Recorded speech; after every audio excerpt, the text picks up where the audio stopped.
completamente de tema para contarles que el ausentismo escolar se ha convertido en la gran preocupación en el sector educacional, una crisis que se agravó, recordemos, con la pandemia y que se intenta enfrentar a través de distintos programas. ¿Están dando resultados? Esa es la pregunta y lo conversamos esta mañana junto a Veriosca Venegas. ¿Cómo estás, Verio? Muy buenos días. ¿Qué tal? ¿Cómo están, Polo? Natalia, día 1137 desde que se dio el primer caso positivo de COVID en nuestro país. ¿Y por qué hago este énfasis?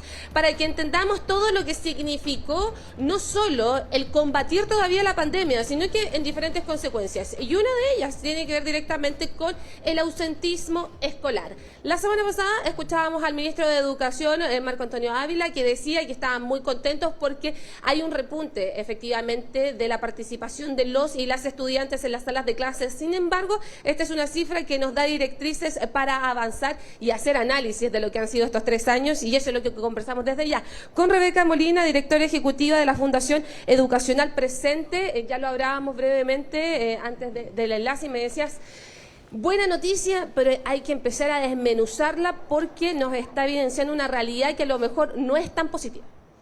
Efectivamente, el alza de la asistencia en marzo que anunció el ministro la semana pasada es una excelente noticia, porque siempre que los estudiantes estén en clase es algo bueno.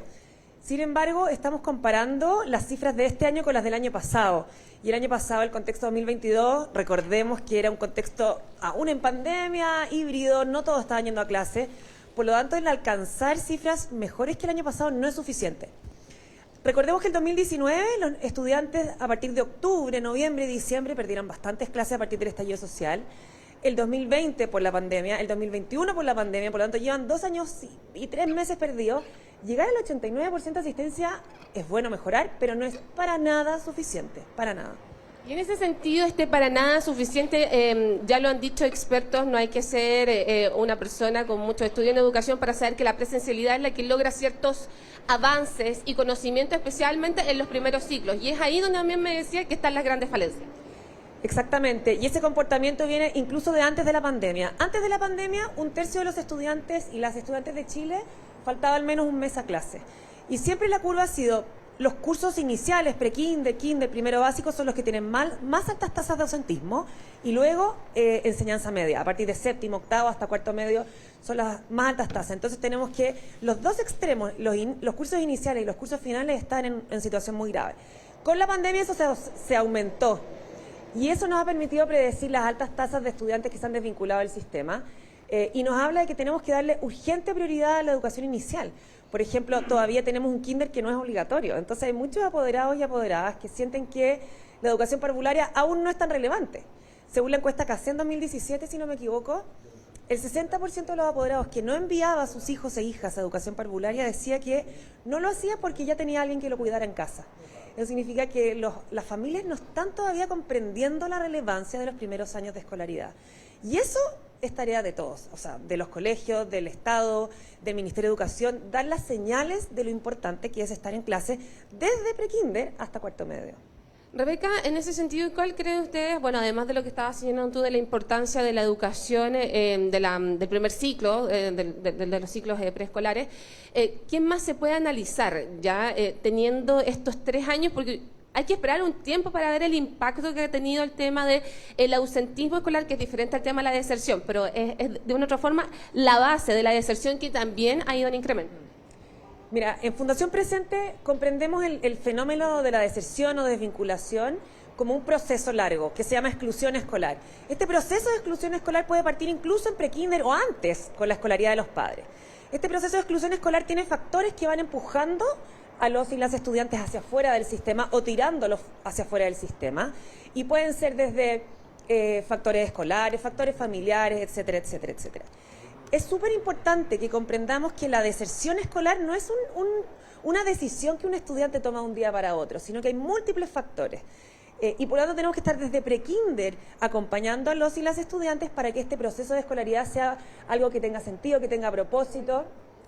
Perdón, y solo te quería agregar, y el tema del ausentismo es el principal indicador o la principal alarma que nos da un estudiante para decir, pucha, aquí tenemos a alguien que puede estar en un proceso de exclusión escolar, apoyémoslo lo antes posible para que no se siga desvinculando. Nosotros siempre decimos que los estudiantes son como un globo de helio, imagínate, con un cordel.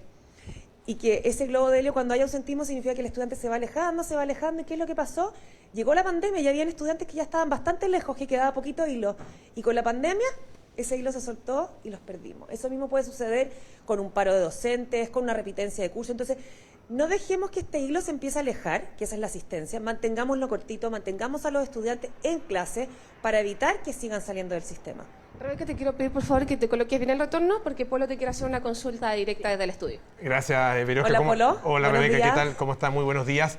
Le quería preguntar con respecto a las diferencias Buenos que hay días. entre tipos de establecimientos, porque de muchas maneras en nuestro país se expresa la desigualdad y esta también es una de ellas. ¿Qué pasa entre los distintos tipos de establecimientos dependiendo de su dependencia? Súper importante la pregunta, Polo, porque efectivamente se ve una alta correlación de tasas de ausentismo respecto de la dependencia de los establecimientos, siendo los establecimientos que reciben subvención del Estado, más bien los municipales los municipales y los servicios locales los que tienen mayores tasas de ausentismo crónico, luego le siguen los subvencionados y luego los colegios particulares. Y el drama de eso es que por lo general, los estudiantes que van a determinadas dependencias tienen distintos niveles socioeconómicos que van asociados a un capital cultural. Entonces sucede que si un estudiante que vive en situación de vulnerabilidad tiene mucho ausentismo, el daño es aún mayor porque no tiene en casa aquellas cosas que le pueden ayudar a salir adelante, como por ejemplo el simple hecho de tener libros, de tener discusiones, de que se converse de ciertos temas de actualidad, de conocimientos, de que se cultive y se valore el aprendizaje. Por lo tanto, no solamente hay más ausentismo en sectores en dependencias que reciben estudiantes con niveles socioeconómicos más bajos, sino que además el daño es mayor en estos niveles niveles socioeconómicos. Harto por avanzar es el análisis que nos deja Rebeca. Le quiero agradecer por estar con nosotros. Está con un poco de frío, Rebeca, durante esta jornada. Así que salga abrigado. Yo lo disfruto, al menos las bajas temperaturas. Lo que no disfruto, por supuesto, es el tema del ausentismo escolar. Ahí es labor de todas y todos fomentar la participación de los niños, niñas y adolescentes en los diferentes establecimientos educacionales de nuestro país. Sin duda, es un gran tema. Gracias, Berio. Gracias también a Rebeca por todos los detalles.